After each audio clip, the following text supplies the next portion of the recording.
primeiro lugar, falar da minha alegria de poder compartilhar com vocês, nesse domingo, uma mensagem da Palavra de Deus. Hoje é o 4º domingo de Advento. As igrejas, quando estabeleceram o ano da igreja, que começa com o primeiro domingo de Advento, 4 semanas antes do Natal, guardam esse período do Advento para lembrar que Cristo virá. E aí vem logo em seguida a festa no Natal. Nós estamos na semana do Natal, hoje começando a semana do Natal. E o que lembramos durante o Advento é que houve a promessa da vinda de Cristo, da primeira vinda de Cristo. Depois aconteceu a vinda de Cristo. E a vinda de Cristo continua acontecendo e haverá a segunda vinda de Cristo. Por isso, todas essas lembranças da vinda de Cristo é Advento. Como é que Cristo continua vindo até nós hoje? E a resposta é através da sua palavra. Por isso que durante o Advento a gente lembra a palavra de Deus, a Bíblia Sagrada.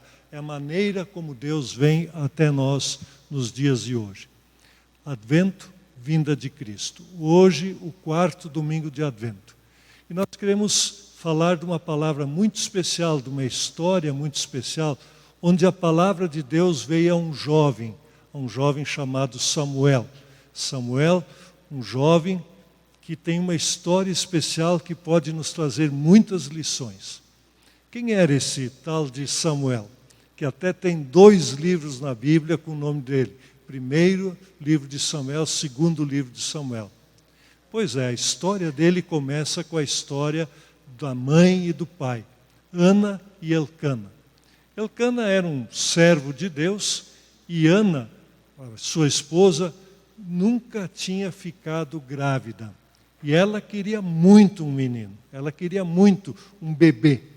E ela foi ao templo e orou. E ela orava com tanta intensidade, sozinha, sentada no templo, que um sacerdote olhou para ela e disse: essa mulher está bêbada, ela está só mexendo os lábios e está inquieta aí, deve estar acontecendo alguma coisa estranha. Provavelmente ela bebeu demais. E foi falar com ela.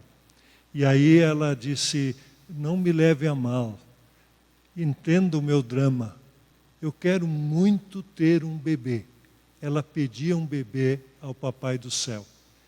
E o sacerdote disse: que assim aconteça conforme você está pedindo.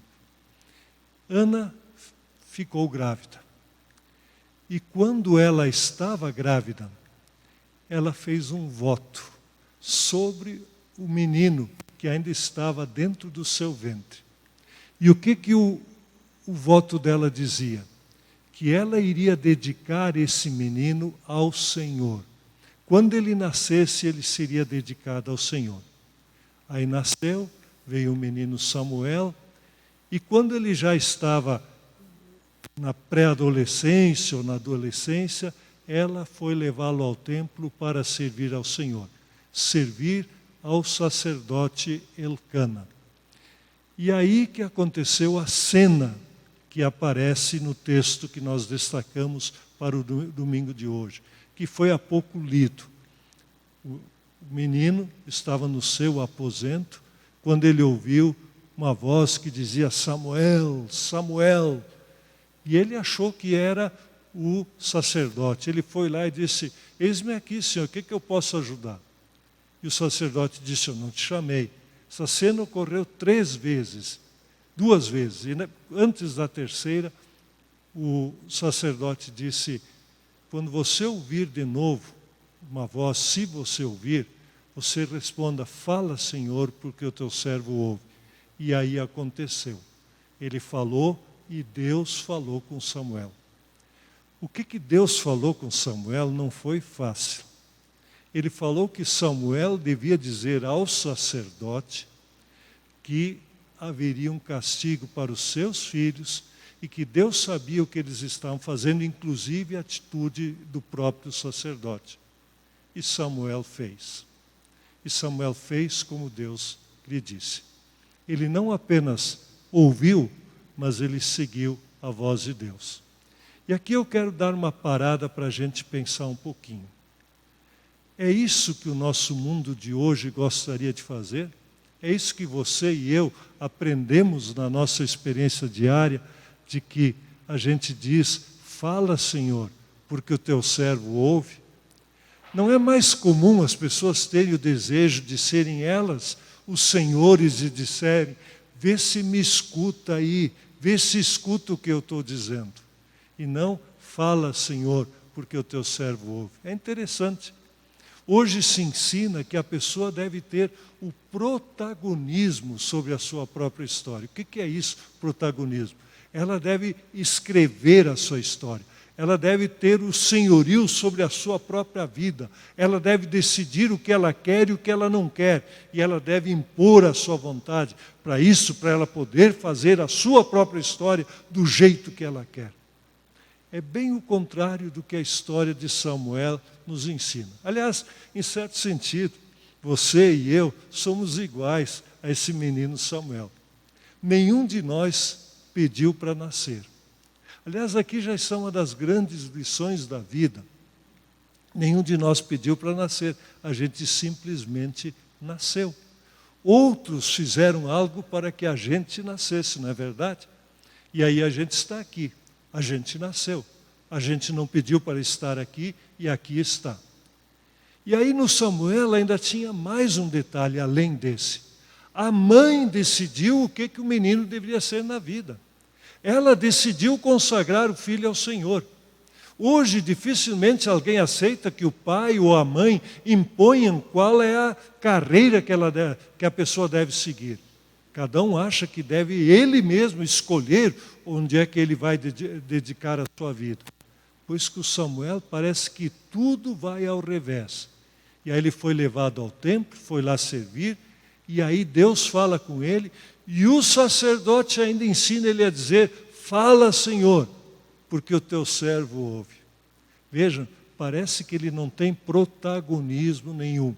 E quando ele ouve a voz de Deus, Deus ainda lhe dá uma missão bastante complicada, que ele deveria realizar. E ele realizou. Aqui eu queria fazer a primeira lição que nós podemos aprender dessa história do Samuel. Ouvir a voz de Deus, ouvir a voz de Deus é sinal de sabedoria. Aliás, sabedoria e inteligência é um pouquinho diferente. Inteligência o ser humano tem. Vejam as grandes realizações que o ser humano tem. Na tecnologia, hoje podemos ter um culto à distância usando meios que até poucos anos não eram possíveis. Isso se deve à inteligência humana, à capacidade humana, ao desenvolvimento, ao gênio humano que faz com que essas coisas aconteçam. Existe muita inteligência na internet, existe muita inteligência nas redes sociais, muita coisa que até nem compreendemos bem como acontece e acontece. A inteligência é uma característica humana. Um outro exemplo, os aviões. Não sei vocês, mas eu admiro os aviões. São toneladas de ferro. São dezenas, centenas de pessoas que entram, cada uma com sua mala, com suas sacolas, entra ali dentro, e aquele ferro todo, sem bater asas, apenas com 2 ou 4 turbinas, ou às vezes com um monomotor, ele é capaz de levantar voo e ir de noite sem poder enxergar o caminho, orientado por meios de comunicação e chegar lá onde ele deve chegar. A inteligência humana é muito grande, mas nem sempre a sabedoria humana é muito grande. Todos esses meios que a inteligência humana desenvolve, muitas vezes são usados sem sabedoria para a própria destruição do ser humano. Quantas vezes a internet é usada para aplicar golpes, para sacar dinheiro da conta que não é sua, para falar mal dos outros, para levantar hipóteses sobre a vida dos outros, para mudar o mundo para pior. A mesma coisa, dizem até que Santos Dumont, que os brasileiros honram como um dos pioneiros da aviação, ele ficou muito decepcionado quando aquilo que ele havia inventado era usado como arma de guerra. Ouvir a voz de Deus é sinal de sabedoria. Samuel ouviu a voz de Deus, mesmo que a missão era difícil, mesmo que ela poderia parecer que não deveria ser cumprida por ele, mesmo que ele se sentisse constrangido a fazer aquilo, ele fez. E isso foi sinal de sabedoria. Por quê? Porque Samuel passou a ser aí sim, ouvindo a voz de Deus, um protagonista da história. Se olhamos para a vida de Samuel, ele foi um dos grandes articuladores, nós diríamos hoje, políticos da história do povo de Israel. O povo de Israel mudou de regime de governo, de juízes, passou a ter monarquia, passou a ter o rei Saul, Davi e assim por diante. Samuel, na Bíblia, e até hoje, é lembrado como um homem que seguia a voz de Deus e por isso transformou a história. Que lição bonita a gente pode aprender. Quanto podemos aprender hoje quando nos submetemos a ouvir a voz de Deus. Mas há uma outra lição. Ouvir a voz de Deus prepara para a vida. E aí eu quero mencionar esse exemplo de Samuel naquela hora da dificuldade, na hora que ele recebeu uma mensagem que aparentemente era difícil de ser executada. Falar ao sacerdote com quem ele tinha um bom relacionamento, como ele estava fazendo coisas que não agradavam a Deus. Nem sempre ouvir a voz de Deus é ouvir coisas agradáveis. Às vezes, coisas desagradáveis são importantes para nós ouvirmos. Vou dar um exemplo da vida cotidiana, como ouvir coisas desagradáveis nos salva de um grande perigo. Aqueles que têm crianças pequenas em casa, aqueles que estão começando a engatinhar, caminhar, sabem como para qualquer criança, uma das tentações dentro de casa são as tomadas que estão colocadas na parede. A criança vê uma tomada, vai lá e quer enfiar o dedinho naquele buraquinho. E está correndo o risco de levar uma descarga elétrica. Até já inventaram alguns protetores de tomada, mas a criança parece que é tentada, quer arrancar aquilo fora para pôr o seu dedinho. E os pais muitas vezes têm que ser enérgicos para que aquela criança não destrua a si própria, não mate a si próprio recebendo uma descarga elétrica. É assim que Deus faz. Muitas vezes as mensagens que são duras para a nossa vida, que a gente não quer aceitar, são aquelas que nos salvam para ter uma vida boa. Os 10 mandamentos são um exemplo disso. Os 10 mandamentos hoje, eles são negados pelas pessoas, são negados pela nossa sociedade. Vamos pegar apenas a segunda tábua, honrar pai e mãe. Quem ainda acredita nisso? Quem ainda acredita que a família deve ter pai e mãe? Quem não acredita que a família possa ter outro modelo mais moderno, mais contemporâneo? Mas a Bíblia ensina a honrar pai e mãe, para que te vá bem e vivas muito tempo sobre a terra. Mas a gente é rebelde com esse mandamento. O outro mandamento diz, não matarás. E as pessoas acham, não, mas esse inimigo eu tenho que terminar com ele, porque aí a vida vai ser boa. E o mandamento de Deus diz bem o contrário, não matarás. Não adulterarás. Quem ainda acha que isso é importante? Quem acha que o adultério, a liberdade sexual não pode ser exercida em nossos dias? Quem acha que algumas coisas devem ter um momento especial dentro do casamento? E, no entanto, nós resistimos à vontade de Deus. Achamos que ela nos inibe, que tira a nossa liberdade. E o fala, Senhor, porque o teu servo ouve, parece ser uma voz que a gente não pode escutar. E assim poderíamos ir adiante falando sobre o não furtarás, não dirás falso testemunho, não cobiçarás. Tudo isso nos ensina como é importante ouvir a voz de Deus. Mesmo que isso contrarie as nossas convicções mais íntimas, é preciso ouvir a voz de Deus. E ouvir a voz de Deus conduz para a eternidade. É a terceira e última lição que eu quero dizer. Conduz para a eternidade. Às vezes a gente se esquece que a vida é mais longa do que os dias da nossa existência aqui na Terra.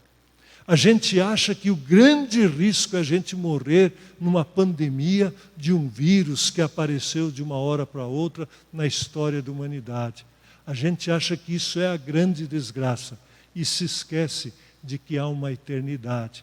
E essa eternidade é real, porque Jesus morreu e ressuscitou. Vejam, ouvir a voz de Deus conduz para a eternidade.